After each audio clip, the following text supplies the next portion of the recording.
Et c'est valable aussi pour les étudiants. Tu dois respecter ton prof. Oh boy. Amen. Il faut respecter ses profs. Bon, on va passer. Joseph, bref, lui, il avait beaucoup de respect pour ses patrons. Et ses patrons, son patron plutôt, l'a élevé. Et là, il est devenu le maître des esclaves. Allez l'essayer, ça marche toujours. Mais là, on continue, verset 5. Dès que Potiphar lui établit sur sa maison et sur tout ce qu'il possédait, l'Éternel bénit la maison de l'Égyptien à cause de Joseph, et la bénédiction de l'Éternel fut sur tout ce qui lui appartenait, soit à la maison, soit au champ. Il abandonna aux mains de Joseph tout ce qui lui appartenait. Il n'avait avec lui d'autre soin que celui de prendre sa nourriture. Or, Joseph était beau de taille et beau. Waouh, regardez un peu ceci. Et Potiphar l'élève, Joseph devient un maître dans sa maison, et Potiphar ne se souciait plus de rien, il ne prenait même pas ses comptes. Il ne gérait même plus ses comptes en banque. C'est Joseph qui faisait toutes les transactions. Lui, on lui servait seulement la nourriture et il était bien. Et la Bible nous dit or, ou plutôt mais. C'est comme si ça introduisait quelque chose de négatif. Or, Joseph était beau de taille et beau de figure. Mais ça devient un trait négatif dans la situation de Joseph ici. Et toi, tu veux toujours être beau. Ça peut attirer des problèmes, ces choses-là.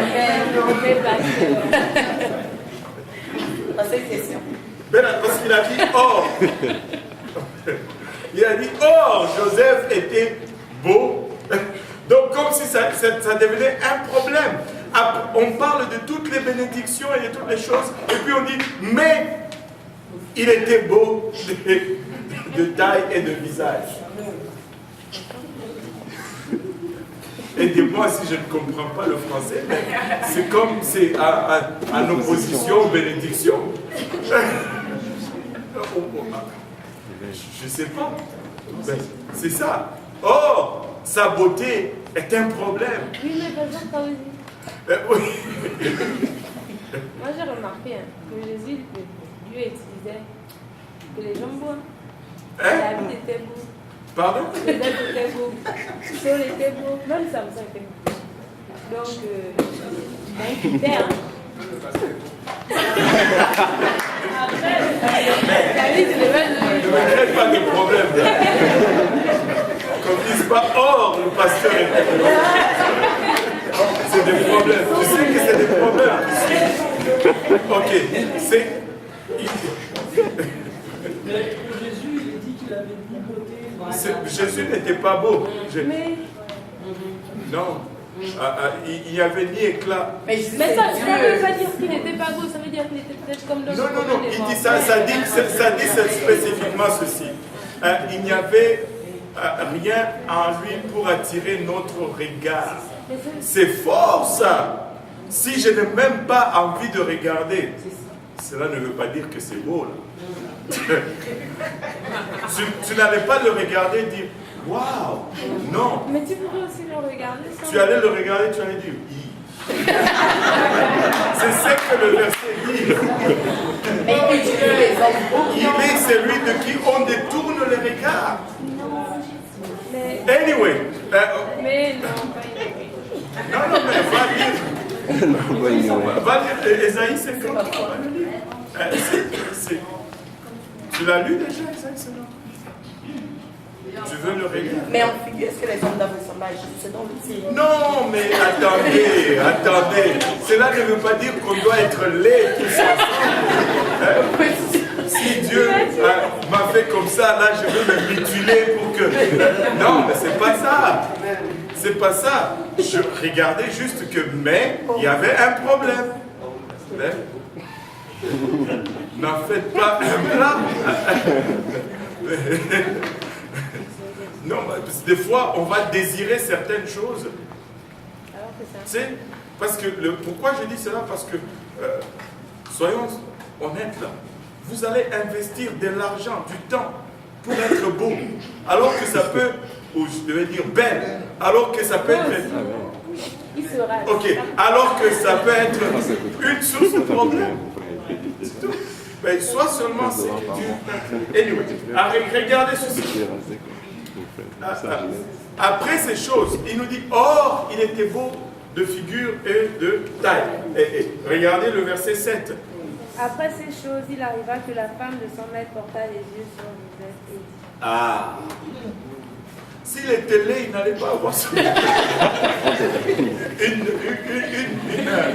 Une histoire qui s'était passée, je pense que c'était aux Philippines, dans une école publique. Le professeur, un des pasteurs, il pose une question aux étudiants. Il dit, bon, si il y a deux femmes, une belle, mais qui ne sert pas Dieu, qui ne connaît pas Dieu, mais une laide, mais qui sert Dieu, et qui aime Dieu de tout son cœur, laquelle tu vas épouser les deux? Là, les garçons se sont grattés la tête.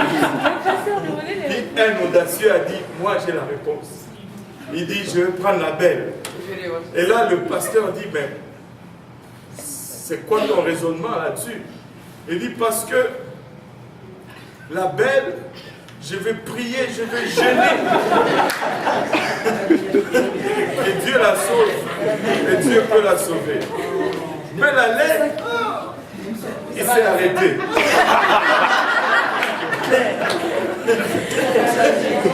Peu importe combien je prie.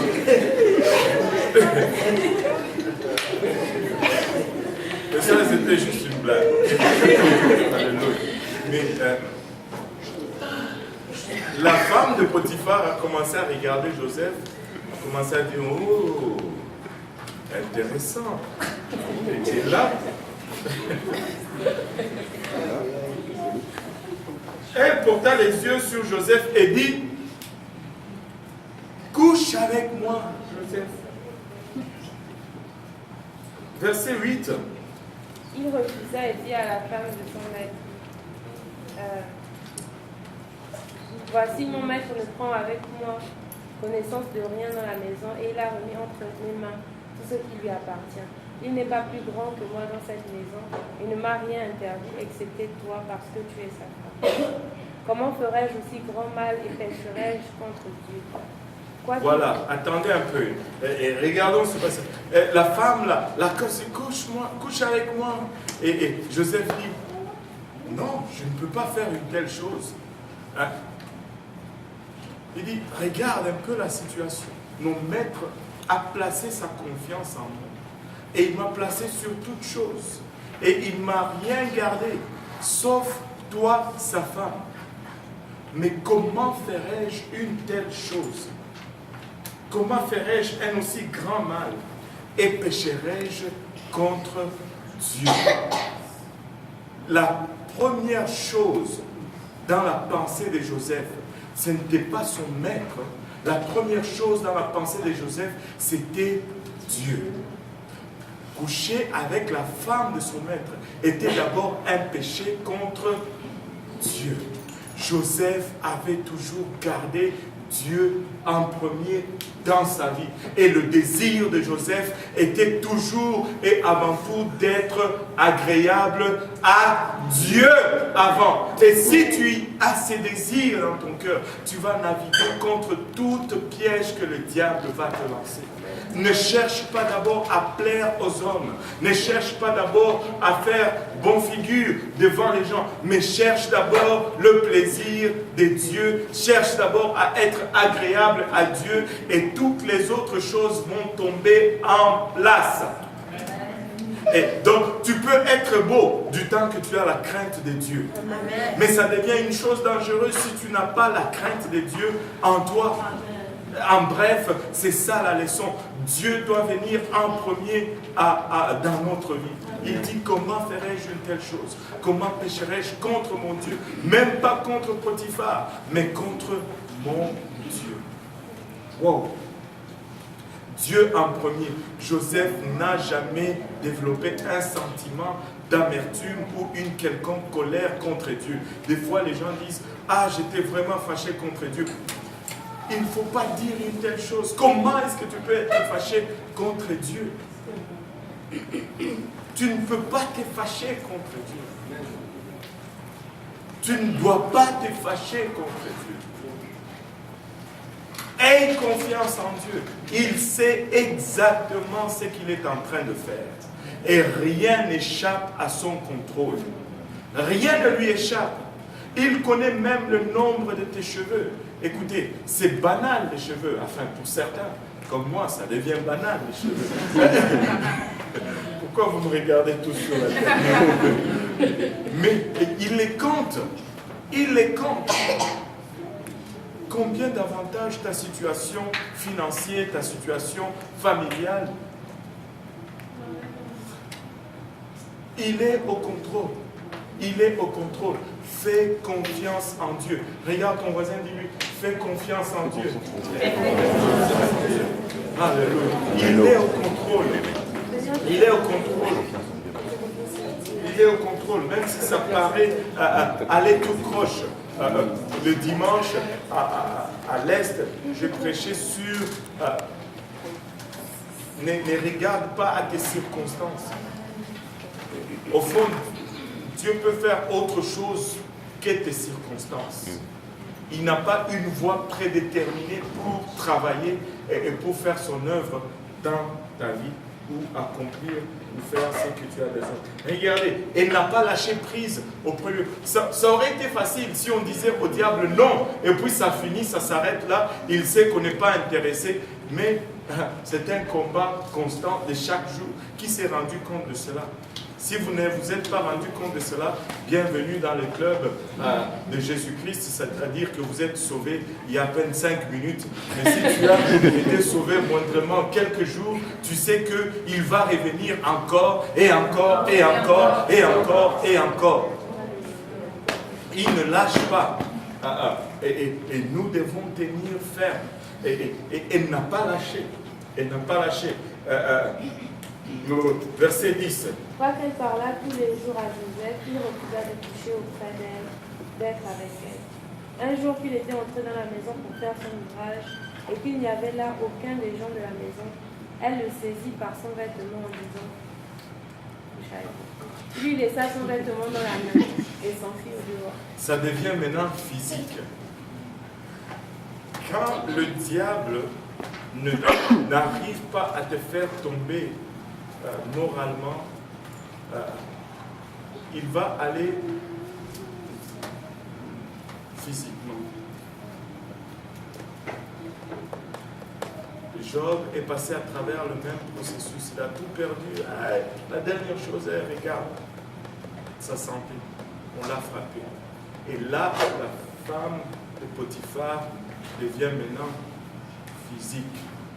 Tu vas coucher avec moi. D'abord c'était Joseph. Mais après c'était tu.